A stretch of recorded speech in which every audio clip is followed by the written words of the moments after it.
आपको पता है 1990 से पहले इसी तरह की जातीय हिंसा एकदम प्रकाष्ठा पर थी। इसीलिए 1990 के बाद जो दबी हुई जातियां थी, जिसमें यादव, बैकवर्ड जितने भी लोग थे, उनको जब यह लगा कि अब हमारी सरकार आई है, मुलायम सिंह यादव जी की सरकार आई है, लालू प्रसाद यादव जी की सरकार आई है, तो उन्होंने उस सामंतवादी के खिलाफ बोलना स्टार्ट कर दिया। जब बोलना स्टार्ट किए तब वो लगा कि अब हमारे ऊपर वो बैठेगा।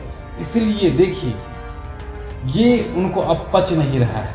इसलिए अब देखिए एक जाति विशेष के नेता बन के रह जाने वाले मुख्यमंत्री जी जिस तरह से आरोप लगा रहे हैं, माननीय अखिलेश यादव जी एक जाति विशेष के ही वो नेता हैं और सिर्फ उन्हीं के लिए काम कर रहे हैं। अगर यूपी में अगर अखिलेश यादव जी की अभी सरकार होती तो मीडिया वाले न जाने क्या क्या कह के उनको संबोधित करते। बिहार में इस तरह की अगर घटना हो जाती तो मीडिया वाले न जाने क्या क्या संबोधन करते। सोचिए कि किस कैसी मानसिकता के लोग हैं।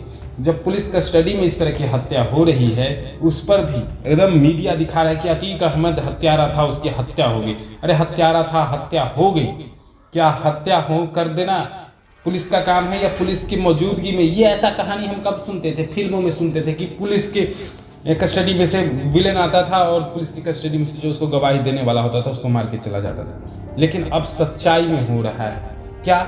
लग रहा है कि कानून राज है क्या? इसी को आदित्यनाथ जी कह रहे हैं कि ये कानून राज है। ये कानून राज नहीं, यही जंगल राज इसको बोला जाता है। जो बिहार में लालू यादव जी को कहते हैं ना, ये जंगल राज है। जंगल राज अगर जो कोई नहीं देखा होगा, जंगल राज अब यूपी में देख रहा है किस तरह से हो रही हत्याएं हो रही और पुलिस के सामने हत्याएं हो रही। इसे जंगल राज कहा जाता है। आप लोग के जैसे मीडिया बड़े बड़े दिखाएंगे कि वो अपराधी था इसलिए उसकी हत्या हुई। अपराधी के जो हत्या करने वाला सामने था उसकी इनकाउंटर उस समय क्यों नहीं हुआ? यही है राजनीतिक वर्चस्व। और वो हत्यारा जैसे ही राम के नारे लगा रहा था इसलिए उसकी हत्या नहीं हुई। इतनी हावी हो गई फिर से देखिएगा जातीय वर्चस्व पूरे देश में। फिर से एक बार वही 1990 से पहले जो हो रहा था वही फिर से स्थिति पैदा होने जा रही है। और जिस तरह से 1990 के बाद दलित पिछड़े को बोलने का अधिकार दिया, बाबा साहब का जो अधिकार दिया हुआ था संविधान के हिसाब से, उसे बोलने की और मजबूती से जिस तरह से दलित पिछड़े के नेता माननीय मुलायम सिंह यादव जी और लालू यादव जी ने आवाज़ दिया बोलने का, उस तरह से फिर से लग रहा है कि आवाज़ एक बार फिर से बुलंद करने की ज़रूरत है। ताकि जिस तरह से सामंतवादी विचारधारा के लोगों का ये मनोबल जिस तरह से बढ़ता जा रहा है, कहीं ना कहीं लग रहा है कि फिर से जातीय वर्चस्व की एक लंबी लड़ाई अब छिड़ने को है।